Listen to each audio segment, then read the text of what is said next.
Hey guys, it's Mr. Zach, and I'm back with some Make It videos. I know it's been a while, but we're going to get back into it, and this time we're going to be making everything, this entire series, with just mason jars. So you should have some around the house. If not, you can always come to the library. I have some few extras. And this week we're going to be making butter. So it's pretty cool. It's science that you can eat, but it takes a little bit of work.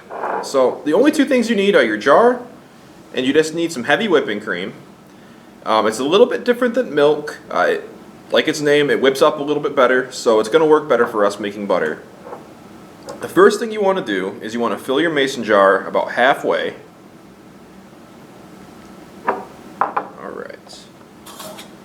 And I'm going to fill 2 of them, so I'm going to do it twice.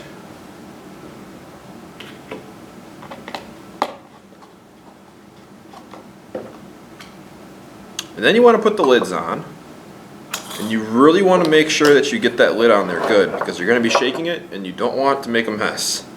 It'll go everywhere.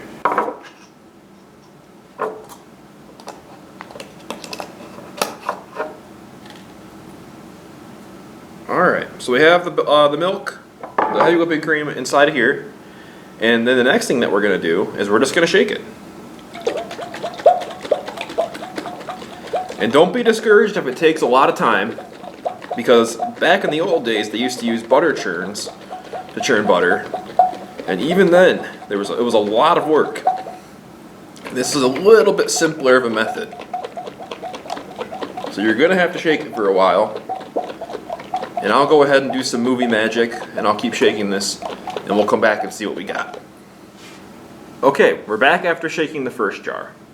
And I want to show you guys first so that you don't get confused when you're doing it. So, after shaking it for quite a while, I'm going to get close to the camera so you can see.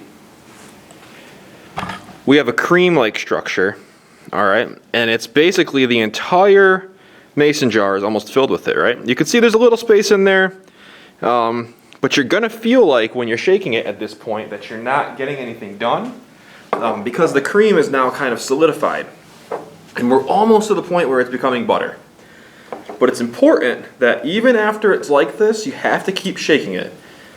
What's going to happen is the more you shake it, you're going to get some liquid to separate from the butter, and that's called buttermilk.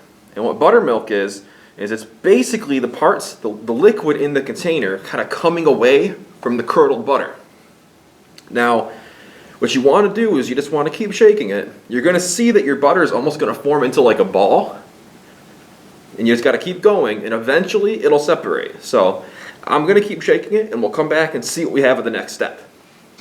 Alright guys, after quite a bit of shaking, I'm back, and you can finally start to see that our cream is becoming butter. So, I'll get close to the camera again here. We still have a little ways to go, but if you look in our container, you can see the liquid is separating from the actual piece of butter. Now the liquid, once again, is called buttermilk, and obviously there's our butter there. So you got to shake it a little bit longer. The more you shake it, the more the butter will firm up. So you want to really be patient with it. And I'm going to go ahead and keep shaking this one, and then I'll come back and we'll work on the next step. Alright, so now you'll notice that our butter is pretty well separated from the buttermilk. So our next step is to drain the buttermilk, and we're going to also have to rinse the butter off to get all the buttermilk out of it. So I'm going to take you into the library kitchen with me, and we'll get started on the next step. Okay, so now we're in the kitchen. We're going to open up our container here. It's a little messy, so we're going to rinse our hands.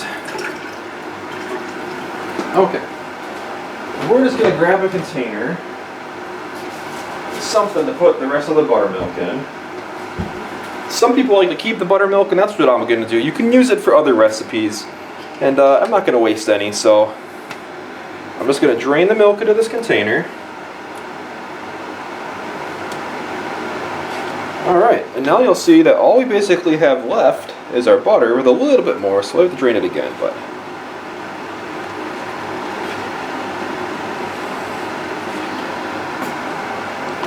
And now we have our butter. So what we're going to do is we're going to take the butter out.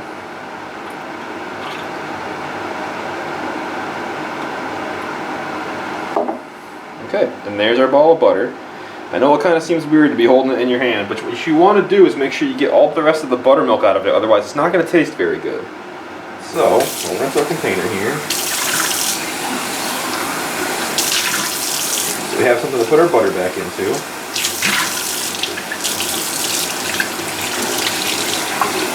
And you want to rinse your container pretty good, because you don't want any buttermilk hanging out left over.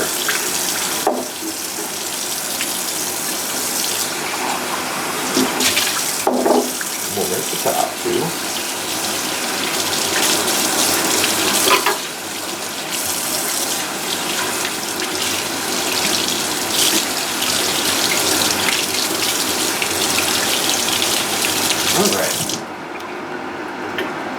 Alright, so now what we want to do is you kind of want to knead your butter into a good ball. And we're just going to rinse it off here really gently.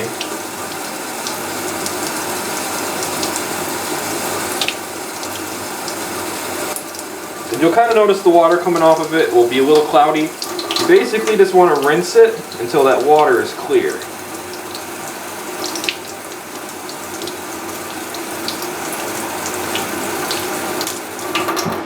Alright. And there you have it. Some homemade butter. Go ahead and put that back in your jar. Serve it up later and you're good to go.